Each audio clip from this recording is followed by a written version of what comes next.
Roket Oreshnik adalah sistem persenjataan modern yang diluncurkan dari truk besar 12x12.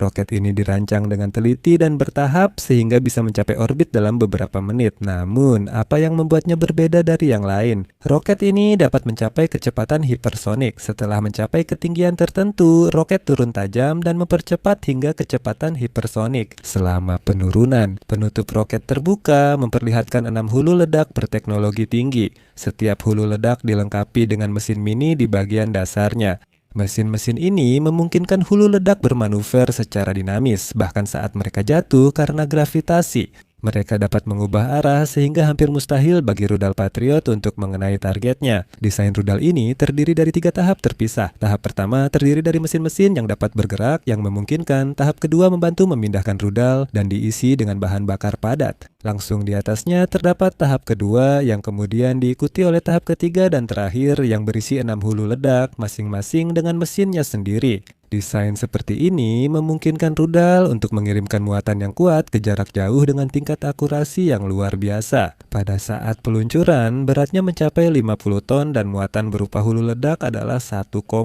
ton. Rudal Oreshnik memiliki jangkauan antara 4.000 hingga 6.000 km dan mampu menghantam target di seluruh Eropa. Yang sangat menarik adalah rudal ini dilengkapi dengan sistem canggih yang mampu membawa sekitar 6 hulu ledak. Dilaporkan bahwa 6 perangkat ini dibuat berdasarkan pengembangan Amerika, meskipun sebagian besar informasi teknisnya tetap dirahasiakan. Inilah yang kami ketahui sejauh ini.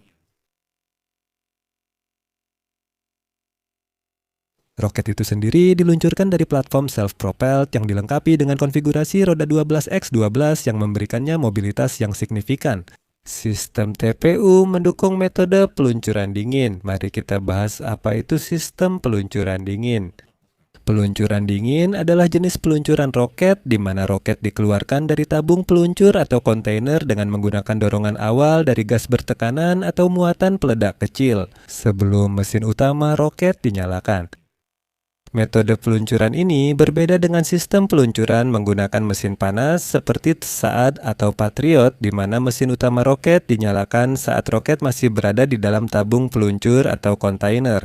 Teknik peluncuran dingin mengurangi kaosan pada peluncur dan meminimalkan risiko terdeteksinya lokasi peluncuran. Selain itu, peluncur dilengkapi dengan sistem hidrolik canggih untuk menstabilkan dan memusatkan roket secara presisi sebelum peluncuran, sehingga memastikan awal lintasan yang akurat. Sistem ini juga menyediakan komunikasi yang aman dan saluran kendali dengan pasukan rudal strategis Rusia, memungkinkan koordinasi tugas-tugas penembakan. Di bagian depan, wahana yang dapat kembali terdapat detonator dan bagian hidung yang sangat penting untuk karakteristik aerodinamis dan fungsionalitasnya.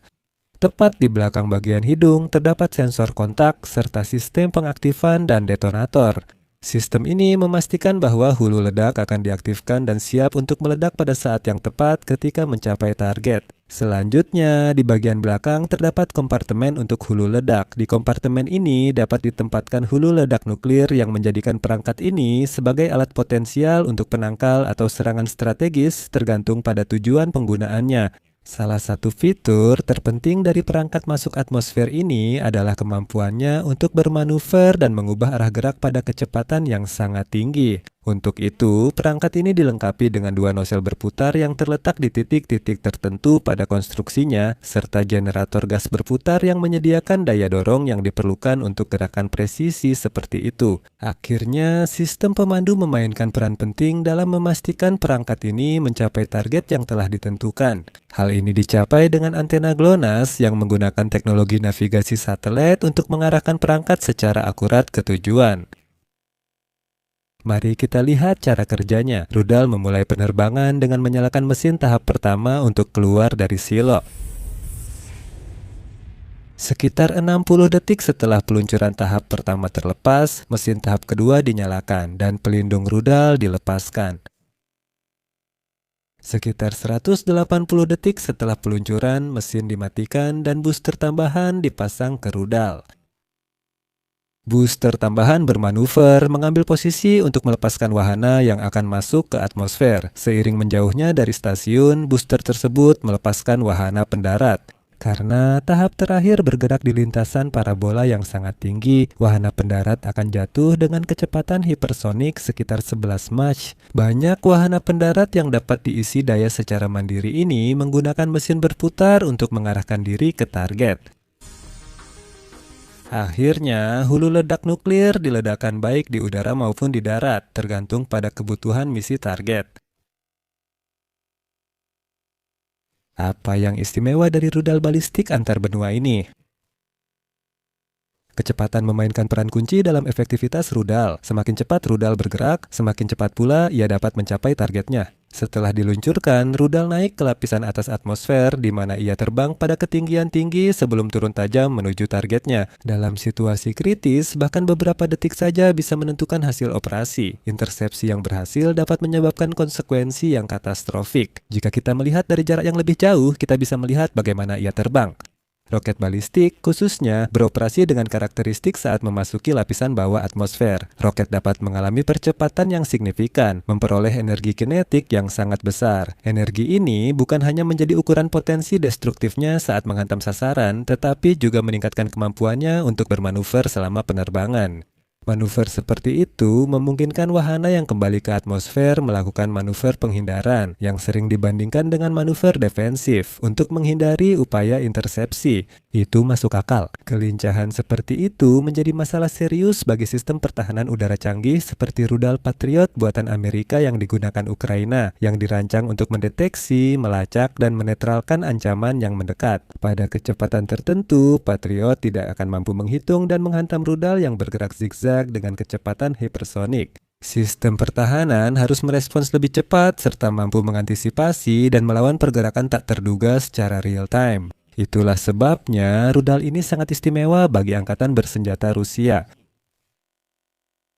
Untuk lebih memahami situasinya, mari kita bandingkan Iskander dengan rudal balistik antar benua ini. Dengan mempelajari lintasan terbang, kecepatan, jangkauan, dan penggunaan yang diharapkan, dapat disimpulkan bahwa rudal Iskander mengikuti lintasan kuasi balistis, menggabungkan karakteristik rudal balistik dan rudal jelajah. Berbeda dengan rudal balistik tradisional, Iskander dapat bermanuver saat terbang secara tak terduga mengubah lintasannya untuk menghindari sistem pertahanan anti-rudal. Selain itu, rudal ini terbang pada ketinggian yang jauh lebih rendah yang semakin mempersulit pencegatan oleh sistem pertahanan anti-rudal konvensional. Berbeda dengan itu, rudal balistik bergerak dalam lintasan parabola tinggi yang terdiri dari 3 fase berbeda. Pada fase akselerasi, rudal terdorong naik, lalu di fase tengah bergerak di luar angkasa mengikuti lintasan, sebagian besar tanpa energi gravitasi. Pada tahap akhir penerbangan, rudal memasuki atmosfer dan dengan cepat turun menuju targetnya.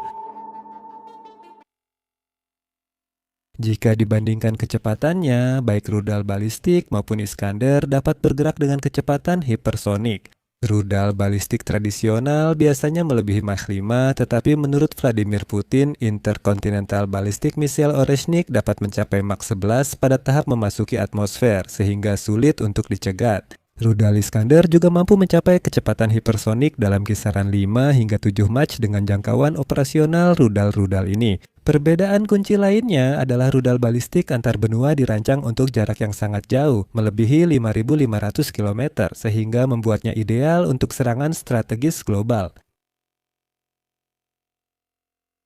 Di sisi lain, rudal Iskander adalah rudal balistik jarak pendek dengan jangkauan antara 500 hingga 700 km. Ini menempatkan mereka dalam kategori rudal jarak pendek dan dekat dengan operasi medan perang. Intinya, tujuan utama rudal-rudal ini menyoroti perbedaan mendasar di antara mereka. Rudal balistik, terutama yang antar benua, adalah senjata strategis yang dirancang untuk menghancurkan target pada jarak jauh dan dengan daya hancur yang tinggi. Dalam konflik global, rudal-rudal ini sering digunakan sebagai alat penangkal atau untuk menghancurkan infrastruktur yang sangat penting. Rudal Iskander adalah sistem taktis yang dioptimalkan untuk digunakan di medan perang, dirancang khusus untuk menghancurkan sistem pertahanan udara musuh, pusat komando, dan target penting lainnya dalam konflik lokal, sehingga menjadikannya alat yang serbaguna dan akurat dalam pertempuran regional. Di sini saya akan mengakhiri dengan titik-titik. Pendapat dan kesimpulan Anda silakan tulis di kolom komentar di bawah episode ini. Jangan lupa subscribe channel ini, tekan tombol lonceng, dan beri like jika Anda suka episode ini.